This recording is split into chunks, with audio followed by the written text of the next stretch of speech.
Hi guys, as promised I'm here with my first talk or discussion or lecture, if you want, about one of Hannah Arendt's essays. And as I said last time, the essay that I want to talk about first is begins on page 307 of this collection. It's called Essays in Understanding, 1930 to 1954, Formation, Exile, and Totalitarianism. And it's called Understanding and Politics, the Difficulties of Understanding. And what she does in this essay is basically sets up two... Well, she's interested in the relationship between three things, and that is what it means to really be a human being, how that relates to understanding, and then what the events in 20th century politics have done to that relationship between our humanity and our understanding. And she thinks the effects have been quite significant in probably a negative way. But there are two, like I said, relationships, I guess you could call them, between understanding and politics that she looks at. And the first one is presented by the French thinker Montesquieu in L'Esprit des Lois, The Spirit of the Laws, written in the 18th century. But she starts out just by saying, some pretty non-controversial stuff, like understanding can be thought of as a never-ending process with really no beginning, no end. And it's really an attempt to reconcile ourselves with reality. And because of that, it's a very human thing to do. We seek to, at our fullest powers of intellection, at our highest sense of curiosity, to understand things. And that includes political phenomena, social phenomena. And she says that with the introduction of totalitarianism, there has been a set of indoctrination which sort of distorts understanding by the imposition of, quote, apodictic statements as though they had the reliability of facts. So then what she does is sort of backs up and goes and looks at what really that means. So totalitarianism, she says, has exploded our categories of political thought and our standards for moral judgment. Therefore, the very thing that we're seeking to understand, which is totalitarianism, its origins, its history, has exploded all the categories through which we can understand. So it's sort of like this event horizon of understanding. You can understand everything in history up until this sort of point where all the powers of human intellect, really, and questioning and skepticism and history sort of collapse around you. And you can't see anything past that point. So it's really difficult to try to question something that itself collapses and breaks down the very human capacity that we have to question. And Kant says, she mentions this, Kant says that the absence of judgment is stupidity, and that it is an infirmity beyond remedy. So that this rupture in 20th century politics that we can call totalitarianism has rendered not just people in totalitarian governments stupid or infirm beyond remedy, but maybe all of us are somehow implicitly connected in this loss of a very important part of our human capacity to understand, and that's where the word comes from, in, of course, in the title. And she comes to Montesquieu, as I mentioned earlier, and she says that there has been a breakdown in customs, a breakdown of our inherited wisdom, which Montesquieu foresaw. Most societies and civilizations have this.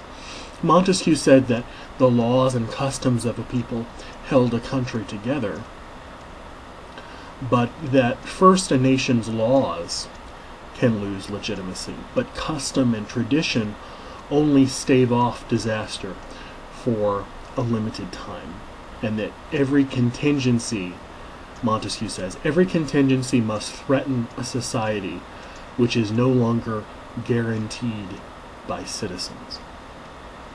But Montesquieu's concern really goes much further than that.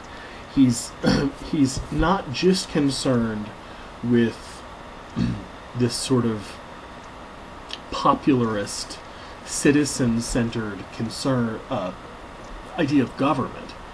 What he's really concerned about is the survival of human nature, and maybe of humanity because of it. He says, this is a longer quote, "Man, this flexible being, who bends himself in society to the thoughts and impressions of others, is equally capable of knowing his own nature when it is shown to him, and of losing the very sense of it when he is robbed of it." That's from the preface of L'Esprit de Loi. And because of this threat to human nature posed by totalitarianism, we have lost the quest for meaning, the quest for understanding, the need for understanding that is an integral part of our humanity. So Montesquieu, in short, she's setting Montesquieu up to have this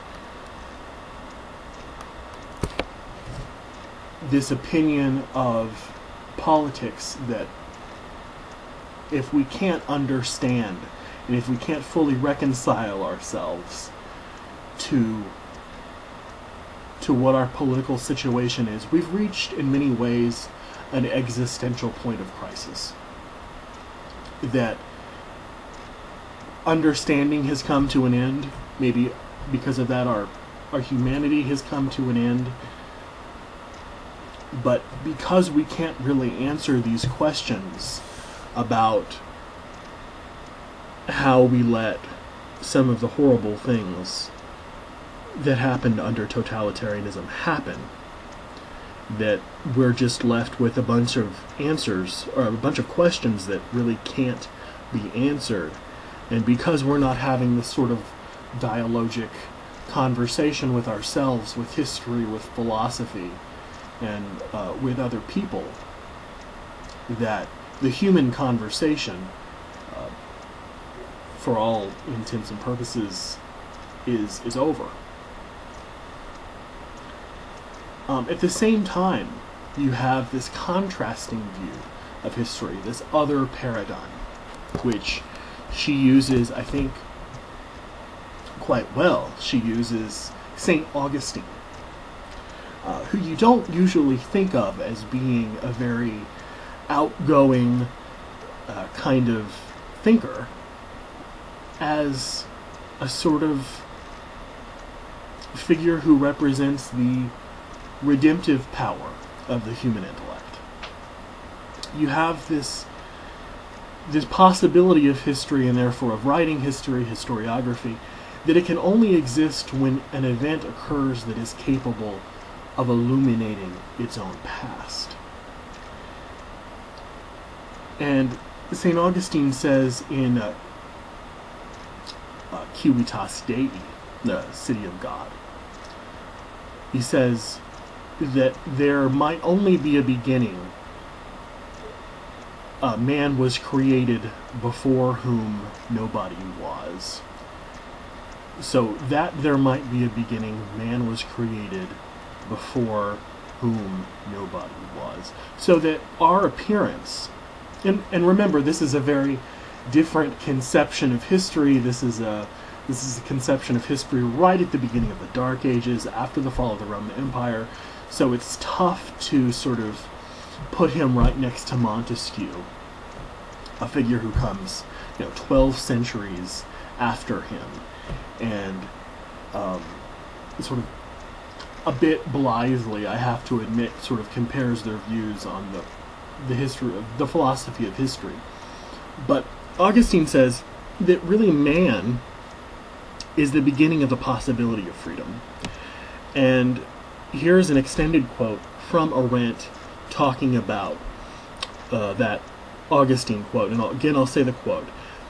That there might be a beginning, man was created before whom nobody was. And this is what Hannah Arendt has to say about that.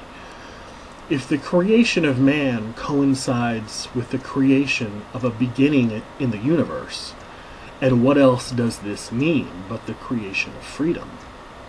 Then the birth of individual men, being new beginnings, reaffirms the original character of man in such a way that origin can never become entirely a thing of the past. The very fact of the memorable continuity of these beginnings in the sequence of generations guarantees a history which can never end, because it is the history of beings whose essence is beginning.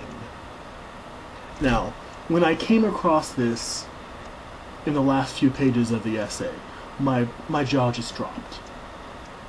I thought it was I think it is one sentence long. I think it's the most brilliant sentence in the essay by far. Maybe the best sort of single idea that approaches the city of God in an interesting, smart way. Maybe the best idea I've ever heard spoken about the city of God. I really want to say that again because I think it bears repeating just as much as the Augustine quote does. Because there's so much going on in there. If the creation of man coincides with the creation of a beginning in the universe, and what else does this mean but the creation of freedom? There you have that connection between the coming of man and the coming of freedom. Then the birth of individual men, being new beginnings, reaffirms the original character of man in such a way that origin can never become entirely a thing of the past. The very fact of the memorable continuity of these things in the sequence of generations guarantees a history which can never end, because it is the history of beings whose essence is beginning. So, because we are a creature, or because we are creatures whose essence is really not only to understand, but to forever begin anew. That's really the important thing to Augustine as opposed to Montesquieu. Montesquieu has this idea that he sets forth in De l'Esprit de la Loi, which sort of corresponds different types of government to different kinds of social and civilizational priorities. Like he says that in monarchies, for example, honor is the most important thing that people look to. In democracies, it is equality, etc. But that kinds of government are sort of correlated to different priorities, and because of that, understanding the connection between politics and what you value most is very, very important. Augustine is much more fundamental here, it seems to me. He's talking about humanity, and he's not making connections between different types of governments. Of course, he certainly doesn't have contemporary European democracy to look at, Montesquieu had, you know, he had much more to look at because he had, 12 more centuries of history to study. But Augustine certainly saw the rise and fall of the Roman Empire. He saw Greece, and he was, needless to say, one of the greatest intellects of the late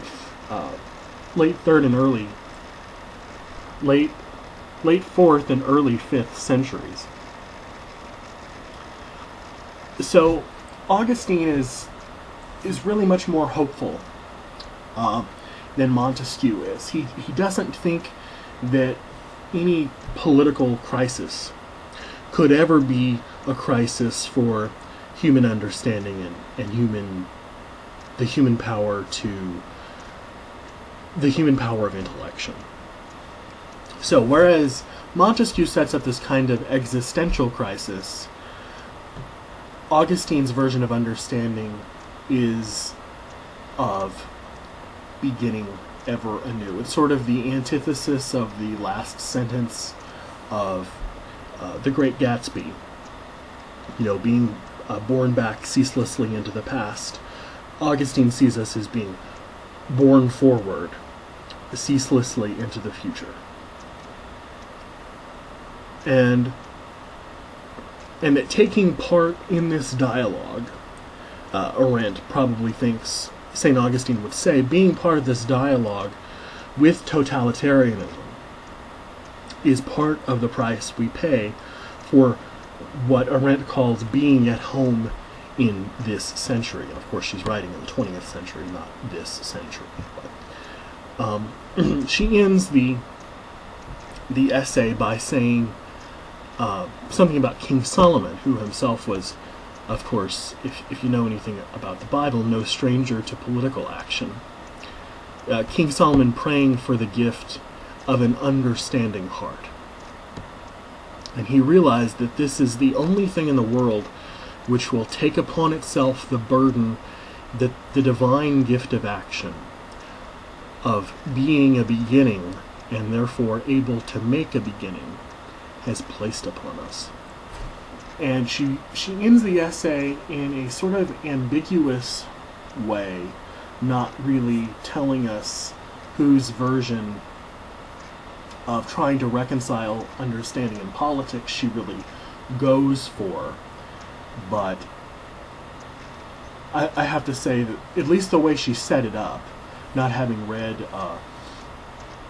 Civitas Dei in many years since I was a student, I would have to be slightly on Augustine's side, even though it does seem like a very ahistorical thing to say, that whatever